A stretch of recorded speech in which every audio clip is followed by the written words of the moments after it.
Hey everybody, I'm Dirty Dan, and today we're going to talk about some really cool tools to help you out with your cooling system, whether it's an existing one or a new system in your custom ride. Let's take a look at the two tools I'm going to show you and how to use them and what their benefits are.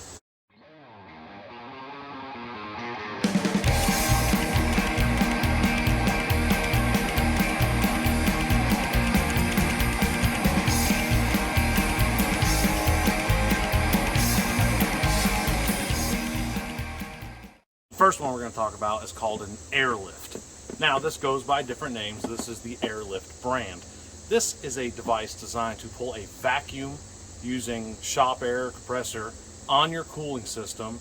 So basically when you add the coolant that it pulls in, you're only replacing it with coolant. You're not putting air in the system, which is great. I'm going to take this kit, open it up, show you what's in it, and we'll go over how to use it. In this kit, you have a couple things. The first thing you have is your valve. Now it has a gauge on here that shows you your vacuum, which 30 being the max. Anything in the green is good when we're pulling the vacuum on the system. It also comes with several different adapters depending on the size of your neck on the top of your radiator. It comes with a hose that I have extended and added weights to the bottom of it because this helps it stay in your bucket. This is the hose that pulls the coolant into the system. And then the last hose you have is this one right here, which is the hose that you use to pull the vacuum. It uses a Venturi effect pretty much. Hook shop air, hook that up to your valve, and pull it in.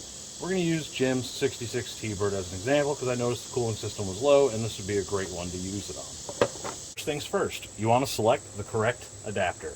This is a little too small for this, so we're going to use a bushing, and then you put it in there. And then you want to turn this ring and it's going to expand out like an expansion plug until it gets nice and snug. You also want to take, if you have an overflow line, just take it and pinch it off with something like needle nose vice grips, or if you have hose pinch pliers, which are preferred, use those. Now we're going to hook up our shop air to here and pull a vacuum on the system. Alright, again, we got our valve in, we've got our air line hooked up. We're going to take our shop air and we're going to hook it in. And then you want to open this valve. You see it's pulling a vacuum on the system right now. Now if you want to check to see if it's holding a vacuum, let it pull a little bit and shut the valve. See how it's staying pretty steady. It's a pretty good indication we don't have leaks. And next what we're going to do is we're going to hook up our suction hose and run it into a bucket of water for this demonstration. You want to go ahead and open that valve and then open that valve. And you can see it starts dropping back towards zero, and it's pulling water out of here, going up the hose, and going into our tank, and not putting air in it. You see the hose is collapsed. That is from where it's pulled the vacuum. When you release the vacuum, you'll see that hose expand back out, and only coolant will go in there. There are a couple benefits to this system, and a couple downsides. One, you have to have shop air. You have to have a compressor. That's about the only downside. So the upside of this, you don't have to worry about burping your air system now. You don't have to run it with the cap off and burp it out. If you're having an overheating problem and you think you have an air pocket, this will help troubleshoot that.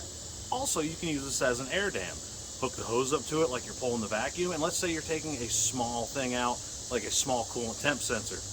You can pull it out while the system's full, and coolant will just dribble out of that hole. It won't come flying out. It'll just dribble out so you can change the sensor without draining the whole cooling system. It's a great tool. It's a diagnostic tool, and they're not that expensive. You can buy them for anywhere from $150 to $300, depending on the brand that you go with. Next, we're going to show you the cool little funnel.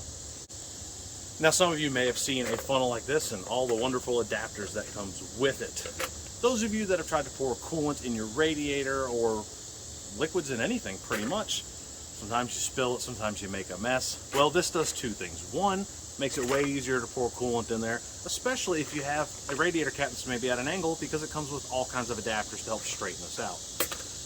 Two, this is used to help burp air pockets out of the system and give you a little bit of leeway, which is nice. So we're going to install this on the radiator, and I'm going to show you what you do and how you would burp the air and what this little handle in the middle is for.